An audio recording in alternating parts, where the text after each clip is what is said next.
The topics and opinions expressed in the following show are solely those of the host and their guests and not those of W4CY Radio, its employees, or affiliates. We make no recommendations or endorsements for radio show programs, services, or products mentioned on air or on our web.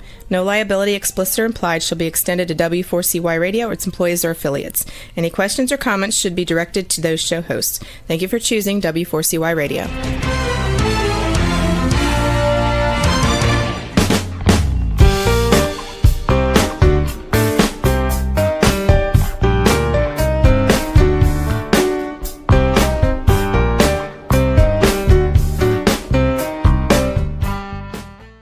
Welcome to The Connected Table. We're your hosts, Melanie Young and David Ransom, your insatiably curious culinary couple. We travel the world to bring you the most amazing people we meet in fine wine, food, spirits, and hospitality. We want to share their stories with you. We want you to go visit them and taste their wines and foods and experience what we experience.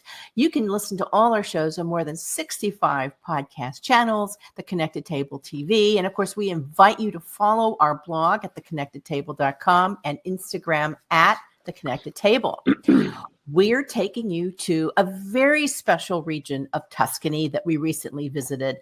It is really unique because it is the only DOCG white wine in Tuscany. It is called Vernaccia di San Gimignano DOCG, just like that beautiful medieval town with the 14 historic towers where we based and got to attend a terrific program. Yeah, San Gimignano is really just one of the most picturesque towns in Tuscany, and it's a beautiful hilltop medieval village. Also has some of the best gelato in the country as well. So why were we there, David? That said, we were there to learn more about Vernaccia. We've been there a couple of times before, and but this time was something special because they peeled off of what used to be called Anteprima Toscana that they were a part of. It's the still consortio for the region. But the Consortio of Vernaccia is not part of that program anymore. And they started their own, which was last year they started it. We missed it, but we got to go this year. And we're very excited that we did because it was a much bigger, more intensive program. Yeah. And we got to learn a lot about Vernaccia di San Gimignano. Vernaccia is a grape, and the wine made from it is Vernaccia di San Gimignano. But we also learned more about the region, too, because we got to visit some of the wineries. Yes, we got to visit a number of wineries. In fact, one of our winery guests is with us today. We're talking about Filippo Logi, whose family owns Il Colombaio di Santa Chiara and Locanda di Logi. So it is a winery, and there's also a great little inn and agritourism.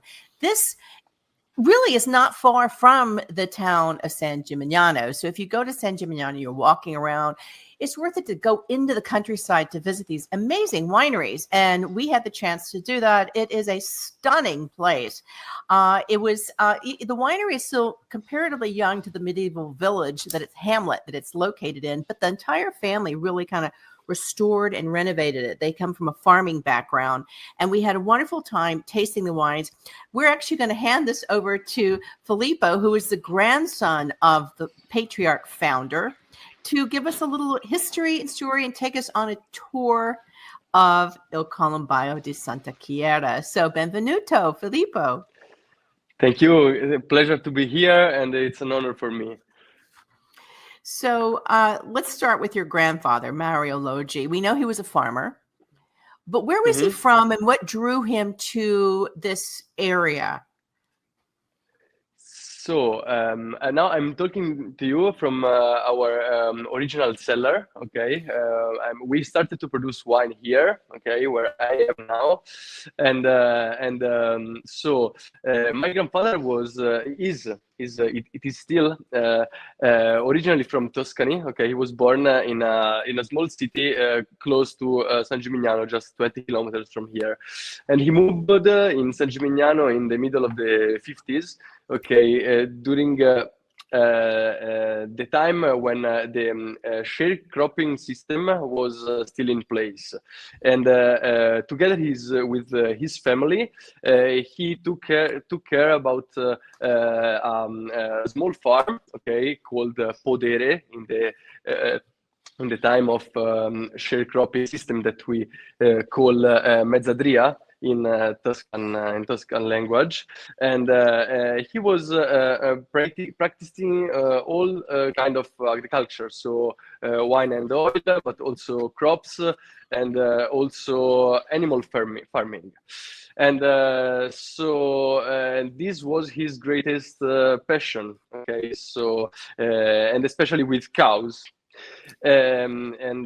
So yeah, that's about my grandfather, and he started with that. Then he bought his first 2 hectares of vineyard in 1985, but we started to produce wine in the early 2000. I mean, in the beginning of this century. Well, it was your father and your 2 uncles that actually kind of banded together to start Il Colombaio as we know it today and produce wine. Why don't you tell us about how that started and what their vision was when they decided to start making commercially wine? I mean, sorry, I lost you for a few seconds and I lost part of the question. Sorry. Well, it was your father and your uncles that banded together to start the winery. Why don't you tell us about how the winery itself started? Because you purchased the property, but your grandfather farmed it for a long time, and then your father and your uncles had the vision to start a commercial winery. Tell us about that. Mm-hmm. Yeah, because they started like a joke, we can say, because they started with in this cellar that was the cellar of the priest that was living in this house before my grandfather bought that, and we started with just 2 tanks. I mean, just 4,000 bottles. And my uncle Alessio, that is the youngest, with my grandfather Mario, they started the production. So they were taking care about the production from the field to the cellar. And my father Giampiero, that is the oldest of the 3 brothers, Giampiero, Stefano, and Alessio. So my father and Stefano, they started to sell the wine. I mean, to promote the wine to few restaurants. Okay, friends, we can say now, mm-hmm. because those are still our customer after 25 years. And so they started in like that. I mean, with these 2 hectares. Then they planted the other 2 in 1999 before to start to produce wine. And so slowly the production developed. And now we arrived to have 24 hectares of vineyard. Mm-hmm. And we produce 70% Vernaccia, 30% also red variety, because however we are in the heart of Tuscany, in the middle between Siena and Florence. In Siena and Florence we find Chianti Classico, and just at 10 kilometers from us. Then Brunello is just at 40 kilometers from us. And so mainly we started with Vernaccia, and then we developed also our red wines. Yeah. I'm curious, Il Colombaio di Santa Chiara is the name of the winery. Is it also the name of the town, the Santa Chiara? But how did the name come about, and what is the actual hamlet or town's name? I mean, Il Colombaio di Santa Chiara is just, I mean, the name, okay, that we had in our, how we can say, in our place where we started, okay, and mm-hmm. the name Il Colombaio, I mean, Colombaio in Italian language comes from the small dovecote, okay, Colombaio, that means, and those were part of this old rural building owned from our family, where we started, and I mean, and is Santa Chiara is the name of the area where it is located, and so we connected I mean, these 2 things, and that's how it was born, the name. I mean, yeah, I kind of liken it to a little hamlet, as we'd call it. It's its own little village, but and and obviously the buildings are all owned by you guys now at this point, but it's also got a beautiful medieval chapel in it. Beautiful as chapel. well that your family has renovated and Basically, modernized. it's, Yeah, the really quite entire beautiful. area was restored. You worked with a noted design team to do it because there are the old stone walls. There's beautiful gardens. There's a restaurant, an inn, a bar and tasting room, and as David said, the chapel. It's like an estate where you can visit for the day or stay for a night or two. And there's a very famous sculpture there called the Tree of Life. Tell us about that. Yeah, I mean, we have in this estate that we have this Roman church that was built in the 11th century, and the house of the priest where was living the priest. Now we renovated and we made 6 beautiful rooms, and here we also have the restaurant, okay, and where you can eat and taste our wine both, you can visit the chapel, and we also make a tour, okay, in our vineyard, the cellar, and so that's a bit what we do here. So Filippo, you're actually involved in the winemaking as well. So why don't you tell us about your role in the family business and at the winery? So my role now is I take care about the production, okay, because I studied winemaking, okay, in Florence, and I take care about the production with my brother. Now I follow more the countryside, and they work in the vineyard. My brother follow more the part in the cellar. Okay, so that's a bit. You're really the 3rd generation. So this again, is a historic hamlet with a restored buildings, winery, inn, restaurant, artwork. The sculpture I mentioned is called the Tree of Life by a noted Tuscan sculptor called Andrea Roggi. There's also sculptures of his now in San Gimignano, just stunning. It is a place where you will find history, art, and of course, wonderful wine and food. We tasted several wines. We took a tour, and it's spectacular. We referenced in the very beginning that the reason we were in this area was for a program that was called actually Regina Rebelli, Rebel Queen, because San Gimignano, Vernaccia di San Gimignano is like the white queen of the Tuscany, and a sea, as David referenced, of red grapes and red wines, notably Sangiovese. And then you've got this look at me wine, and the wines really are. We tasted a lot of Vernaccia di San Gimignano. These are really high acid, bright, vibrant, look at me wines. Let's talk about this grape and these wines and the ones produced at Il Colombaio di Santa Chiara.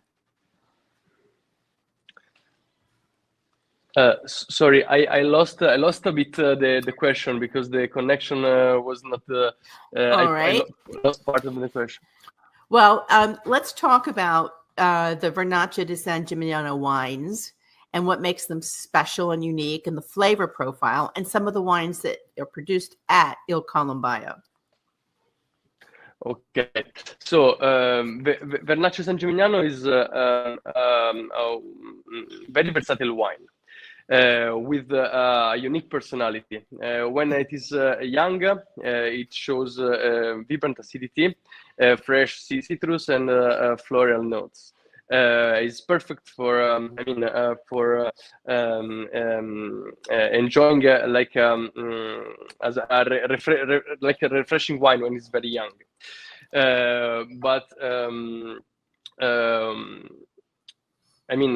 It also have a really high potential in aging, mm-hmm. in aging process.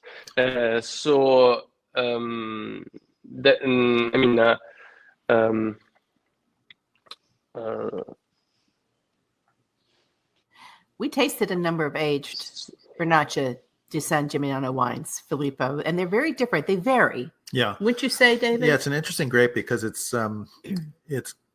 got a lot of minerality to it. A lot. And it's a lot got of acidity. And a lot of acidity to it as well. So it's basically Tuscany was an inland sea for a long time. So there's a lot of fossils and a lot of shells and things like that in the soil that have broken down over the millennia. And it's got a lot of that minerality and salinity to it as well. But what we haven't talked about are flavors and aromas. So we should do that. Well, what I'm getting at is it makes a very kind of, in my estimation, like a Chablis-like wine. It's got a lot of that linear minerality to it, right? And it is great young, and I think it's great with a lot of bottle age in it as well. Yes. It kind of goes to sleep in the middle. It does. I think you need more bottle age or drink it young. Now, some of the flavor profiles that I had in my notes with the different wines we tasted, and I got pineapple and pear, lemon zest, herbs. As you said, that linear quality. It's very vibrant. This is a wine that can wake you up and wake up your palate. Yeah. It's aromatic, but not in the Riesling sense. It's more like in the, as you said, it's got that Chablis-like aspect to it. They vary. They're not, they vary quite a bit. And as the ones we tasted with more age had a kind of a chamomile, saffron, sometimes honey musk note to it. And we've lost Filippo's video. I don't know if he can hear us, but the great thing about what we do is we talk to people around the world. And sometimes the connections are great. Sometimes they're okay. But again, I think the key elements is, first of all, it's the Vernaccia grape. It is grown in this region of Tuscany in the San Gimignano area. Is it grown anywhere else, David? No, that's it. Exclusively. It's exclusively grown here. And, there's a lot of V's in Italy. There's Vermentino. There's Verdicchio. There's a lot of call them the V three grapes. divas. A lot of V grapes, but Vernaccia is singularly grown here. And and it's pretty small production as well, which is why it's so unique. Right. Because it's not grown in multiple regions, and it's not grown in multiple areas of Tuscany. It's really just here. So we're waiting for Filippo to come back. And in the meantime, so the program that we attended, which is the Regina Rebelli Wine Fest, there was actually a consumer end of it, a wine fair, which is it's very popular in Italy to do, and Europe to do wine fairs for consumers, because of course people love to drink wine. It's part of the culture in places like Italy. But also there was a trade and press component, which we were honored to be a part of. And it provided us the chance to meet producers, visit with different producers like we did with Il Colombaio, have very intense, sit in front of your computer, take notes, technical tastings. Sure. But the beauty of those is you really do get to, which you can do blind or the producer, but you really do, it's a palate exercise in understanding the personality and the unique characteristics of this grape. And here he's back. Hi, you're back. We just got to demute you. In the meantime, while we are adding him back, I think it's, so again, it's Vernaccia. And as David referenced, and we said there are a couple of big V white wines. There's Vermentino and Verdicchio, but we are in the land of Vernaccia. And where are we? In the area around San Gimignano. And where is that? In Tuscany. Where is that? In central Italy. Okay. So while we lost you, we were just kind of giving our impressions of the Regina Rebelli Wine Fest. So I had a question before we lost you, and we were going to talk about what are the regulations for producing Vernaccia di San Gimignano? What are the consortio's regulations? So for the production of Vernaccia di San Gimignano, there are rules about the geographic area. I mean, must be grown in just in the area of San Gimignano. And then if you want to call your wine Vernaccia and use the DOCG label, you must use minimum 85% of Vernaccia di San Gimignano, and maximum 15% of another local variety.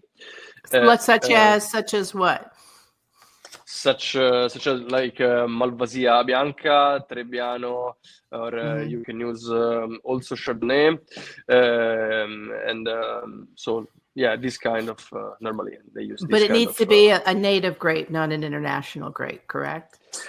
Yeah, I mean not aromatic grapes. I mean not like Gewürztraminer or Moscato. Okay. You can't use that kind of variety. Just non-aromatic grapes, or some semi-aromatic, but maximum 10%, not 50%. Okay. And what are the aging requirements? I mean, if you want to call, no aging requirement for the basic wine, but you need minimum 11 months of aging for the Reserva to call your wine Reserva. Our Reserva age for 12 months in wood and 6 months in concrete and 1 year in bottle. So those are much more the minimum to call it Reserva. Then you need the minimum a minimum percentage of alcohol for that is 11.5 for the basic wine, and 12.5 for the Reserva. And yeah, that's more or less all. Yeah. So these are lower ABV wines too, which I think is important to note. Lower ABV alcohol by volume wines, and they're very crisp and refreshing, and usually consumed when young, more recently released, but can be consumed older. What was the oldest vintage we had? Well, I think this trip we were tasting back to 2012, 2014 during the technical tasting, but not at the wineries. Right. Yeah. So, and those are delicious. Yeah, they really were. Yeah. So how many different labels of Vernaccia di San Gimignano does Il Colombaio produce? We produce 3 different labels. Okay. We produce we produce Selva Bianca, that is our youngest Vernaccia. Now I have not label here, but that is our youngest Vernaccia, and it represents about 50% of our production. We produce about 60,000 bottles of that, and it is the youngest, is the most fresh, vibrant, acid, floral notes, and it is the one that is very good for aperitif, but Vernaccia is however a gastronomic wine because of his texture in the mouth, his saltiness. And then we produce other 2 labels that are 2 single vineyards. Those are Il Campo della Pieve, that is our can you hear me? Yes. Yeah, okay. That is our selection. And so this is produced in the vineyard that we have in front of our tasting area, and it is aged for 18 months in concrete tanks, and in this wine we lose part of the freshness and the fruitiness that we have in the Selva Bianca, that is the youngest Vernaccia, and we goes in the direction of the typical taste of aged Vernaccia. So we start to taste a bit of honey and a bit of also gasoline, like similar to Riesling. Petrol. Riesling, Yeah, petrol, like petrol. Yeah, exactly. And so then the texture is different. I mean, is more stronger. And then we have our Reserva, that is another cru, so single vineyard. And this one is produced in the first vineyard that my grandfather bought in 1985.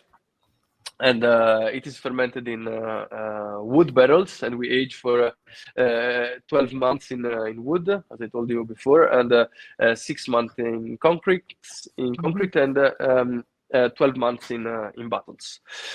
both these two wine, or selection and reserva, are fermented with a spontaneous fermentation because we look for more complexity in these two wine. Yeah. It's interesting when you taste wines, as we have in many wineries, David and Filippo, how the different forms of aging, whether it's concrete or tank or wood or amphora, how it changes the characteristics of the wine. It's a wonderful exercise. I wish somebody would just do that with one wine and show it in its different forms of vinification, because it does create different nuances with each one. Sorry. So I was commenting on how sometimes I lose the connection. Well, it's okay. I was letting our listeners know that how the wines are vinified and aged, and the vessel that they're in really can change the nuances in what you taste. Yeah, I think it's really interesting to taste tasting these three wines next to each other when we were there last month. It was really a great exercise because the Selva Bianca, it's all about the fruit and the freshness. Yes. And when you went to the Campo della Pieve, which means Field of the Parish Church, by the way, which is what they have on their website, which is, and that wine was definitely more structured, more linear, more aged. And then the L'Alberetta Vernaccia Reserva is a whole different level as well on top of that. They were great to taste next to each other.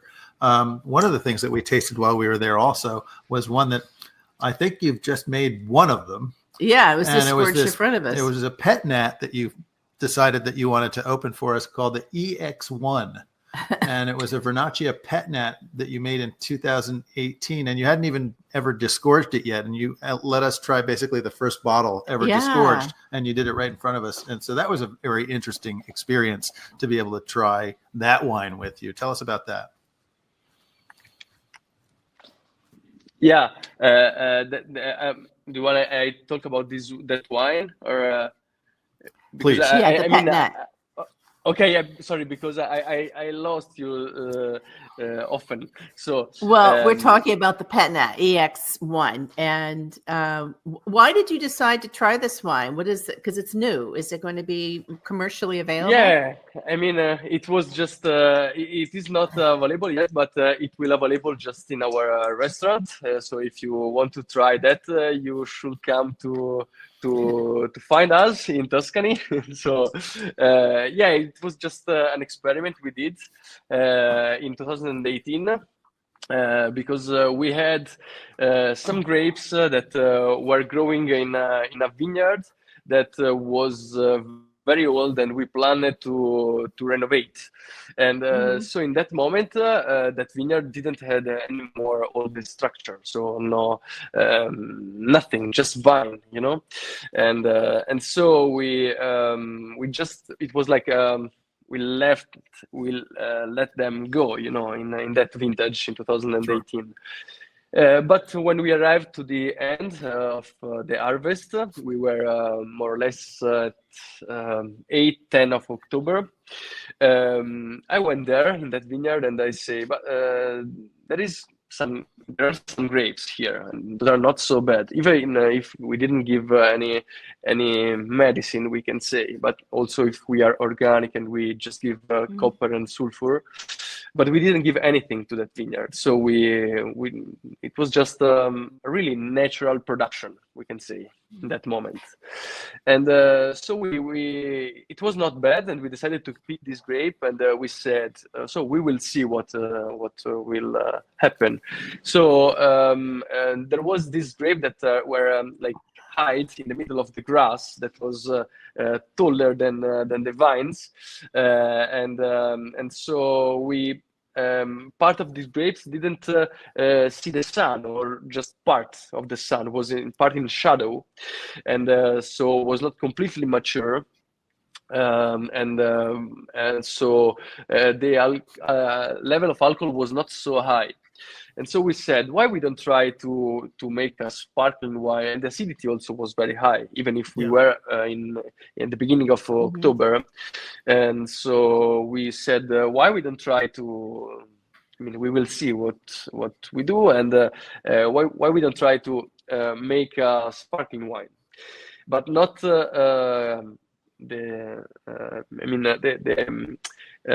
classic method, no. But we decided to make this product completely natural, because the grapes were completely natural, and so we decided to make a sparkling wine, but with the sugar that were already in the wine. So we that this method is called the method ancestrale. So we put the wine in the bottle before the end of the fermentation. So with about 24 grams of sugar, we put this wine in the bottle, and so it finished naturally the fermentation in the bottle, and we have the bubbles. And so after 7 years, we can say the result is not so bad. So yeah, if you want to taste, maybe it was a very interesting wine. We tasted a few pet nat. This is a pet nat style of wine for those who want to know how it translates. Method ancestral. They can be very different. Yeah, many are. There's no finding in the bottle. It's just it is what it is. And what were your impressions of this wine? I loved it. You had ginger. Well, the spice. It had a lot of spice to it. It had nice ginger notes to it, etc. 7 years on the lees in the bottle and never being disgorged. It's a vastly different wine than the still Vernaccias that they made. I liked it. It was a lot of fun. But I think it was a one-off, and I don't know if they've made it since. So and he said they're going to try to serve it. But I think it would be a good thing to add to the repertoire. Yeah, absolutely. Let's move on to the reds. The purpose of our trip when we went over was to really focus on Vernaccia di San Gimignano, but this is also the Chianti Colli Senesi region, correct? And there are some very nice DOCG Chianti Colli Senesi wines made. Let's talk about the grapes you grow and the wines you produce. San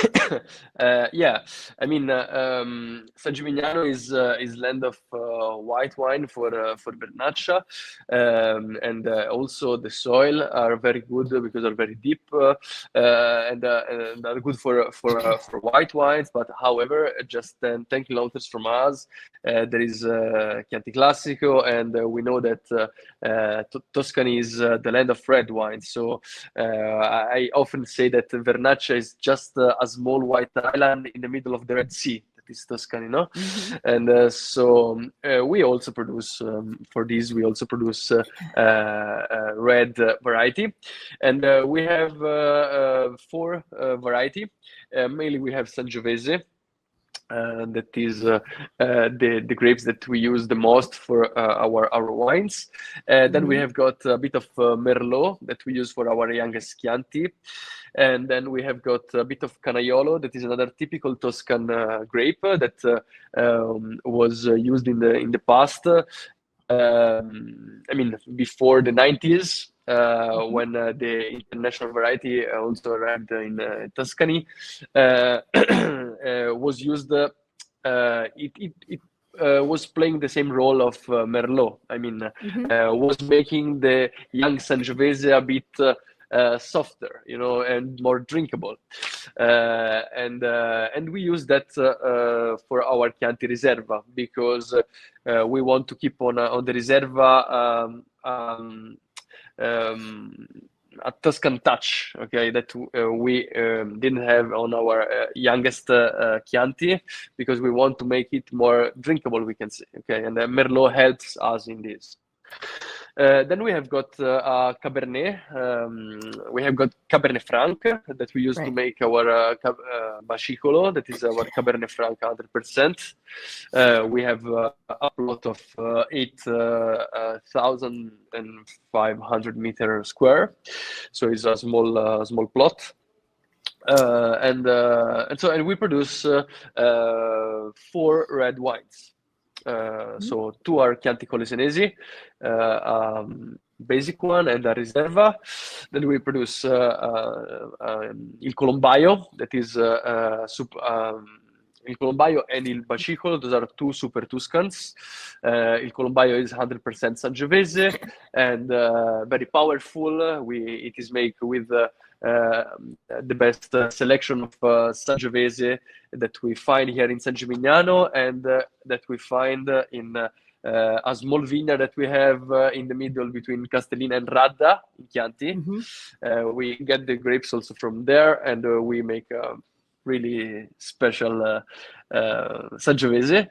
And then we have this Cabernet Franc 100% that is our most important red wine. You know, it's Bacciolo. Bacicolo, yeah. Bacicolo, it's interesting, yeah. Melanie. Bacicolo. The Il Colombaio is Sangiovese from a plot of Sangiovese that they own, which is actually designated as DOC Chianti Classico, but they don't make a Chianti Classico from it. They make a IGT Super Tuscan. Right. Exactly. One day, yeah. All the terms. IGT All the terms, Toscano, exactly. DOC. There's so many rules to producing Italian wines. They're really Bacicolo, the Cabernet Franc. And I love Cabernet Franc. No, me too. We've tasted some very good ones from Tuscany that, are definitely IGT Toscana wines, but they're really interesting to try. Your wines are available in the United States, correct? Yeah. It is. Okay. So we sell our wine in New York, New York City, and we have gotten. I have all the list. Just one moment. We sell in California, in Colorado, New York, and Midwest, New Jersey, in North Carolina, Virginia, and Washington D.C., Florida, and It's a good chunk of the country. Really very well distributed in the U.S. You know what we learned? We Yeah. recently learned in another interview that I didn't know this, that Washington, D.C. area has some of the highest wine consumption in the United States. We were like, really? We didn't know that. Very interesting. Well, you'll have to come to New Orleans. But, these are wonderful wines. But, again, this is a place you should visit.